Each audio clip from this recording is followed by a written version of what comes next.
Seja bem-vindo.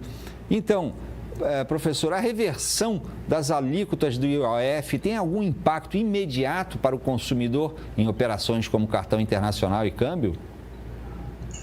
Boa noite a todos. Muito bem.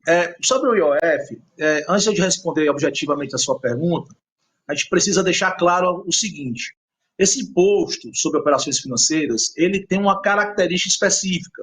Qual é? A característica específica dele digamos assim, moldar um tipo de comportamento diante de uma certa conjuntura. Por exemplo, você às vezes aumenta o IOF, tá certo? Buscando reduzir a quantidade de dinheiro em circulação na economia, buscando conter a inflação, digamos assim. Então, existem outras formas também de utilizá-lo para mudar, para direcionar o tipo de comportamento dos contribuintes, tá? Daquelas operações, então. E o IOF, ele trabalha com 4 bases econômicas, né? Ele trabalha com a questão do seguro, do crédito, do câmbio e dos títulos e valores imobiliários, tá certo?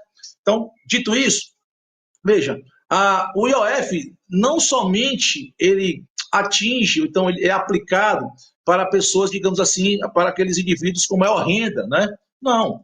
Você tem que olhar para o lado das empresas e dos indivíduos, tá? Porque ele afeta pessoas jurídicas e afeta também pessoas físicas. Então, as pessoas físicas que utilizam o cartão de crédito, um aumento do IOF prejudica elas também, tá? Porque elas vão pagar um pouco mais. A questão também das empresas, vamos supor, que tem que pegar algum tipo de financiamento, algum empréstimo, também fica mais caro. E não é apenas as grandes empresas, também pequenas e médias empresas, né? A gente tem que colocar isso na mesa. São instituições também que captam recursos da economia. Então, essas aí são as bases que a gente tem que falar com relação ao IOF, preliminarmente, né? Com relação a esse aumento ou redução. Então, o IOF, ele não tem uma característica, digamos assim, arrecadatória. Ele tem uma característica regulatória, perfeito?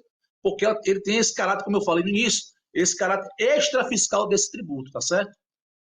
Mas o senhor diria que o IOF está cumprindo hoje esse papel de instrumento regulador da economia, ou ele, neste momento, se tornou, a verdade é que ele se tornou uma fonte extra de arrecadação? Sim, essa sua pergunta é muito pertinente. A intenção, preliminarmente, do governo, pelo menos eu acredito, e alguns colegas, né, da área também acreditam, foi de ser arrecadatória, quer dizer, há um desvio de função desse objetivo do IOF. Agora, deixa eu dizer uma curiosidade para vocês.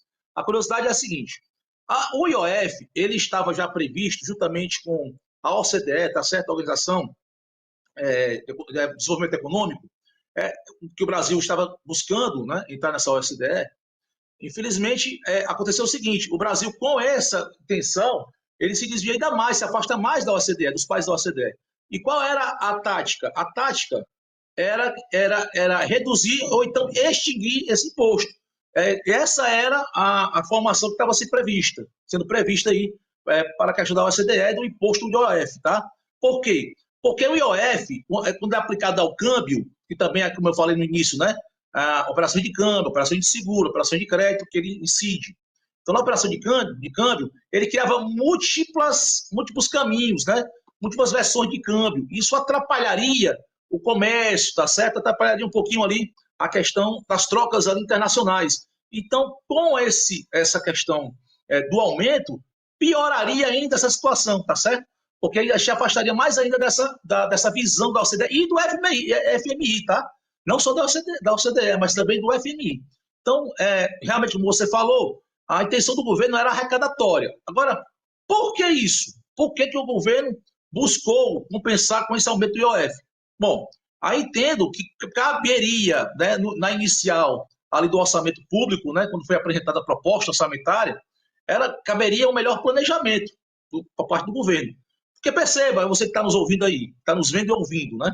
A questão as receitas são algo ainda estimadas, algo que não se tem certeza com relação às receitas que o governo recebe, tá? Não é uma coisa certa. Mas, com relação às despesas, sim. A despesa ela é muito mais rígida, digamos assim, nesse aspecto. Você consegue prever muito mais. E quando você coloca uma receita estimada, né, e quando você não tem um controle ali das suas despesas, você realmente incorre aí no grande erro, né?